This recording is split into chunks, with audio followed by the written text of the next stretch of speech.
Hey, sorry, I didn't see you there. I was engrossed in this new graphic novel I've been reading. It's called Prison Island, and I'd love to tell you about it and a few others. Let's get into it.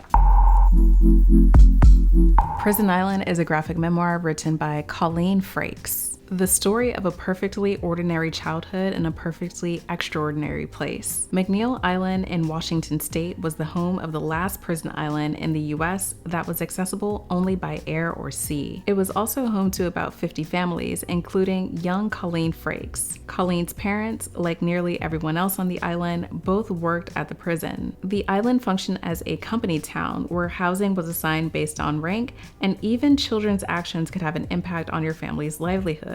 If you broke a rule, your family could be kicked off the island. In this poignant graphic memoir, Colleen tells her story of growing up on McNeil Island. Beyond the irregularities of living in a company town near a prison, remote island life posed other challenges to Colleen and her sister. Regular teenage activities like ordering a pizza or going to the movies became extremely complicated endeavors, and the small town dynamics were amplified by their isolation from surrounding cities. It's a story that's simultaneously familiar and foreign, and readers will be surprised to see parts of themselves in Colleen's unique experiences. This was my first time hearing about company towns, which are places where practically all the stores and housing are owned by one company that's also the main employer. The book uses little maps to orient you as a reader at the top of every chapter, which I really appreciate as a way to ground a new setting and provide important context. And I like the simpler, monochromatic style of this book. When you think of a prison island, Alcatraz comes to mind, or maybe Devil's Island, but McNeil Island is one I had never heard of, so I'm excited to learn a bit more in this graphic memoir.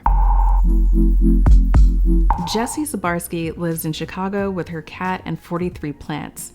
She was raised in the woods and will one day return there. This is one of the best author descriptions I've ever read, and it's the perfect way to introduce her and the book that she wrote, Coming Back. Preet is magic. Vilissa is not. Everyone in the village has magic in their bones, and Preet is the strongest of them all. Without any power of her own, how can Vilissa be worthy of Preet's love? When their home is attacked, Vilissa has a chance to prove herself, but that means leaving Preet behind. With no one to turn to, Preet gives into temptation, breaks the village's most sacred laws, and is rejected from the only home she's ever known. Divided by different paths, insecurities, and distance, can Vilissa and Preet find their way back to each other? This is a queer fantasy romance graphic novel that features one of the most aesthetically pleasing sets of color schemes in a graphic novel ever. I'm intrigued by how the first few pages have little to no text on them and rely solely on the imagery for storytelling. And from flipping through the book, that seems to be true throughout. This is one I'm eager to hop into. I like the idea of having to fill in a few gaps when the story isn't so obviously laid out for me.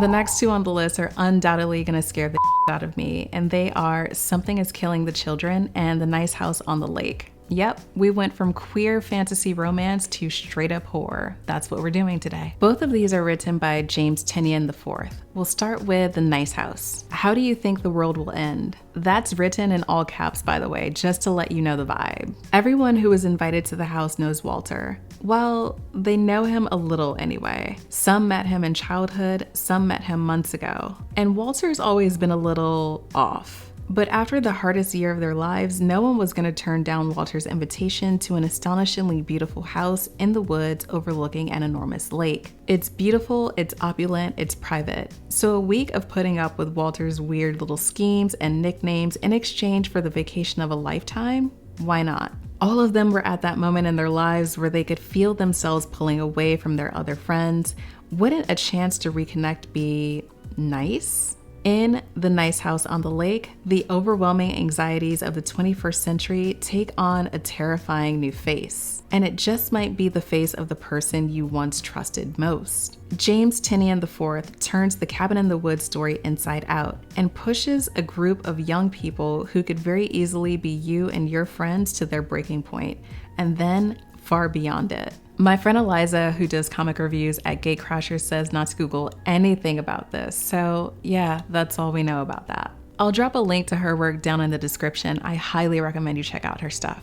So let's check out this other one, Something is Killing the Children. Honestly, just this cover alone is gonna give me nightmares. It's the monsters who should be afraid. When the children of Archer's Peak, a sleepy town in the heart of America, begin to go missing, everything seems hopeless. Most children never return, but the ones that do have terrible stories, impossible details of terrifying creatures that live in the shadows. Their only hope of finding and eliminating the threat is the arrival of a mysterious stranger, one who believes the children and claims to be the only one who can see what they see. Her name is Erica Slaughter. She kills monsters, that's all she does, and she bears the cost because it must be done. James Tynion IV presents a haunting series about staring into the abyss and what happens when the abyss stares back. Wow, I'm so I'm not gonna sleep for weeks after reading those two. Okay, let's shift gears here. We'll talk briefly about our honorable mention, which is Messy Roots. This is a graphic memoir by Lara Gao, a young queer person from Wuhan, China. In the book, she delves deep into her life between Wuhan, China, where she established meaning around family values and tradition, Coppell, Texas, a small, mostly white town where she grew up and struggled to fit in, and San Francisco, where she finally comes into her own identity as a Wuhanese queer woman. The book started out as a webcomic she wrote in an effort to educate people on the fact that Wuhan, China is more than just the place where our latest pandemic emerged, and she hoped that readers will love it as much as she does. I just did a full review on this book, and I'll leave it linked up in the cards and down in the description in the event you want to check that out. One book that inspired Gao was I Was Their American Dream, a graphic memoir written by Malika Gharib. Mongo or McDonald's, mosque or church, Egyptian, Filipino, or American? These were some of the daily dilemmas Malika Gharib faced as a first-generation American coming of age in a pre-internet world, a time when pop punk and skate culture influenced fashion trends.